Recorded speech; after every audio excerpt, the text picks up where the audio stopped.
Disfrutar de los sonidos de la vida diaria es un lujo que muchos dan por supuesto.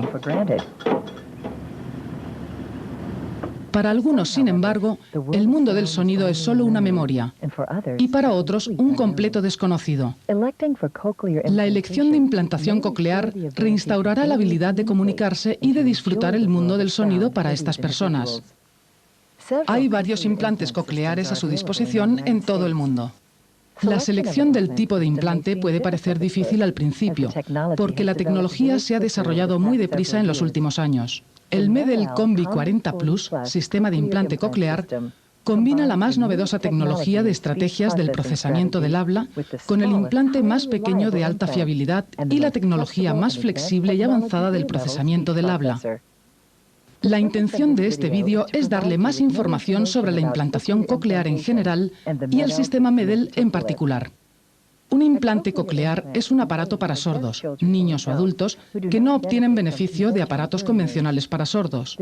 El implante transforma los sonidos en señales eléctricas que estimulan las fibras nerviosas del oído interno. De esta manera, conversación y sonidos pueden ser escuchados de nuevo. Para entender el funcionamiento de un implante coclear, seguiremos el camino que recorre cualquier sonido en condiciones normales. Las ondas sonoras viajan a través del canal auditivo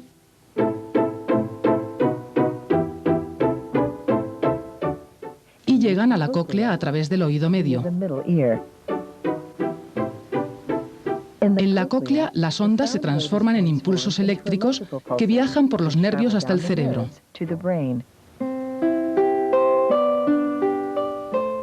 Entonces, el sonido es procesado. El sonido es transmitido a alta velocidad.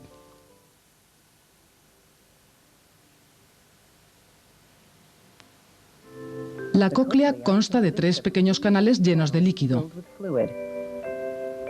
Las ondas sonoras entrantes viajan a través del líquido y estimulan miles de pelillos de las células pilosas. Las células pilosas convierten la energía mecánica en impulsos eléctricos que estimulan las fibras nerviosas. Estas constituyen el nervio acústico que envía el mensaje al cerebro. Los sonidos bajos estimulan la cima. Los sonidos altos estimulan la base. Cuando las células pilosas faltan o están dañadas, se perjudica la audición. Esto se puede paliar con aparatos convencionales para sordos. Cuando las células pilosas faltan del todo o están severamente dañadas, se produce una falta auditiva de severa a profunda. Normalmente las fibras nerviosas están intactas, pero no pueden recibir impulsos eléctricos. En este caso, un implante coclear puede ser muy útil. El cirujano introduce el electrodo en la cóclea lo más profundo posible.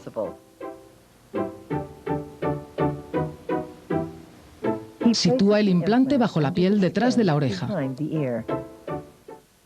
El transmisor externo encaja exactamente sobre el implante interno. El sonido se transmite a través de la piel.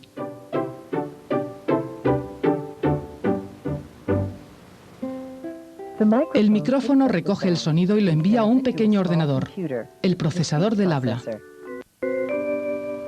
Este puede ser o el CISPRO Plus, procesador del habla llevado en el cuerpo, o el Tempo Plus, procesador del habla que se lleva detrás de la oreja. Estos componentes externos son una parte muy importante del implante coclear. El procesador del habla transforma el sonido entrante y lo envía al electrodo a través de la piel.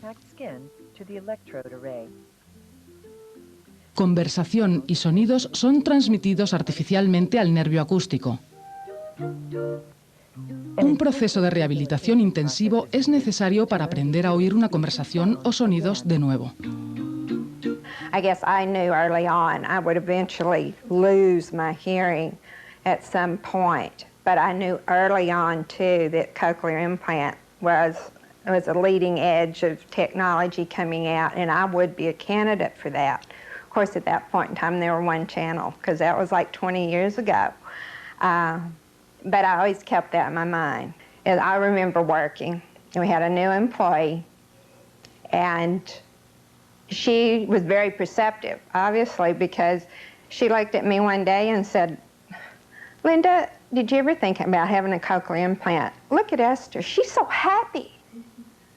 And it just hit me in the face. I thought, it's so obvious, and I am so unhappy, and I'm struggling so hard to hear and function. I've got to do something about this. That was a turning point right then and there. I made up my mind, and I was going to do it. And I did. The issues that I was concerned about, just really, from my perspective, were really minor going into surgery, because this is something that I knew it was perfected, it had been done. I met too many people that had it. I didn't have that many concerns going in. I think my decision on which company to go with was just based upon, my investigation of feeling comfortable with the history and the background of the company and their focus, which was research and development, so I liked that. And I felt that the design, the speed, the arrange of the electrodes, and the insertion into the cochlea would best fit what I needed. And that was just surely from a layman's perspective. So I guess my reaction when I was hooked up was kind of like a relief, because I had prepared myself knowing this was going to be different. And the fact that I could understand and I could hear, and I knew right then, I can live with this sound, this is going to work. All of a sudden, my world of hearing was so much more encompassing than it had been with my hearing aid. I could hear the dryer. That dryer makes noise when I'm in the living room. I mean, there were things that I was totally unaware of before, and I was starting to hear. And I remember too, this is the first time in 20 years, I can hear my cat purr. And that was just really neat. Just sounds that, your world just kind of opens up to you. And for me personally, I felt like I'm back in the world. I'm more a part and more aware of what's going on. For years, I hadn't been able to hear on the phone. I'd have to go through a relay service. And of course, when you're in a professional environment, that was very difficult. And after I had the cochlear implant, I could hear on the phone. And that was just amazing. At first, I was hearing with the amplified handset that I had. And as time progressed, I can pick up any phone now, a cellular phone or whatever, and carry on a conversation and hear 99% of what's going on. And I'd done a great deal of studying on the internet, and anything I get my hands on to learn about cochlear implants, and understanding my particular type of deafness, which was otosclerosis of both ears. The Medel implant really made good sense to me, because it appeared that they had done a great deal of research on actually a very small percentage of a type of hearing loss that I had, and they could either go with the standard approach, which would mean the regular electrode device going into the cochlea, and if my cochlea was super ossified, and although the x-rays looked okay, anything can happen. And there was the thought of the split array, which would be an electrode that had 7 channels on one end and 5 on the other, and they would go in through the top and the bottom of the cochlea, basically. I know this sounds silly, but it was important to me. Call me vain, call me whatever you want, but it looked good. It didn't look too clinical. It looked something that I would feel great about wearing. And hearing just the first beep was so clean and clear. That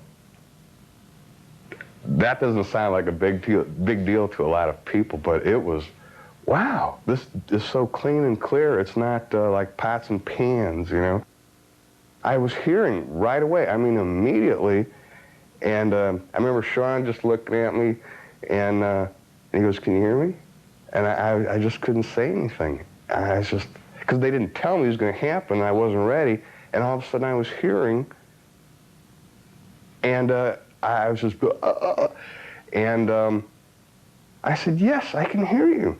And I said, it sounds just like we talked about, that it's going to sound very different and maybe even unpleasant. And I was very prepared for that.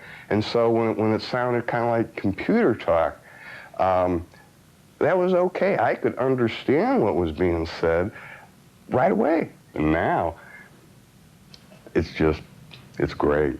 I'm at about 6 months, and I just can't imagine that it can be better than it is.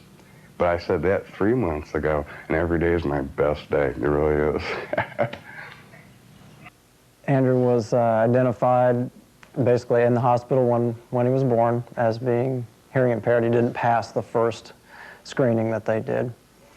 And they told us to come back in a couple of weeks for a follow-up check, which yielded no better results. And then was maybe a month after he was born that we did an ABR and found out that he had a moderate hearing loss in his left ear and a severe profound in his right ear.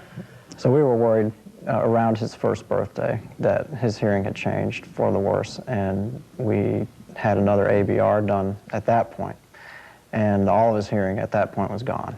We were trying to rest while he was in surgery, but it's nerve-wracking, you know, when your 18-month-old child is on the operating table. And right after the surgery, Dr. Rowland came out and told us everything went well. About a half hour into the surgery, the anesthesiologist called out to the room just to tell us that everything was going fine, and that was really nice. That helped us a lot, I think, at that point. It was a smaller incision than I thought, and the swelling went down very fast. Yeah, Andrew, the next morning, I mean, this is less than 24 hours from when he had the surgery. All he wanted to do was play. I mean, he was ready to go home, ready to play, and that was it. And he was fine from that point on. It never appeared to bother him a bit. And then we waited 1 month for the hookup, and that was tough. We wanted it hooked up right away, but it went really well at the hookup. He cried and winced and clung to me. And that night, we read books to him, and he looked at our face, he looked at the pictures, stories made sense for the first time. That was the first time he would sit still to read a book. And we read to our daughter, who's a couple years older than Andrew, and always have, and we tried to do that with Andrew, but he would never pay attention. I mean, you could point at pictures and everything, but he would never have much attention span for a book.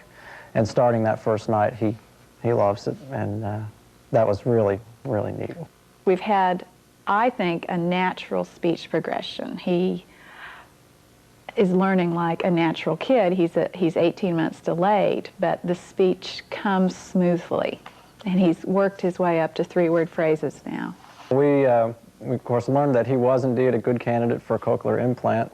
And that was a great moment, and we were all excited. And then we learned that, well, we have to decide which device to use. And at the time, we had a choice between 2 of the devices, and I'm an engineer for profession, so I got very into this decision, and I researched the matter, I think, to a deep level.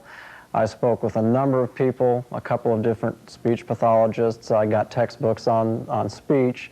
I sat in front of a machine and made spectrograms of my own speech and looked at them, and I worried about this for a number of weeks, and came to the decision that Medel device would be the best one for Andrew. And that was based on a number of things. One of them is the update rate that the Medel device uses. It was a lot more than the other device that we had in our choice. And the number of electrodes looked to be adequate. To me, looking at all these spectrograms of different speech, it seemed to be important to get the short periods between impulses so that the consonants could be better understood, because they happen in such brief little periods of time. And I think that was probably the main reason that we went with Medel. Another reason that factored into it was the fact that Medel puts a lot more of their revenue back into research. And I look at this implant, I mean, the part that's implanted stays there for a long time, but the computer is something that can change over time. The strategies that are used to decode speech are things that can be easily changed because it's software. And we wanted to have something that we thought offered the most potential for future benefits for Andrew as time went by.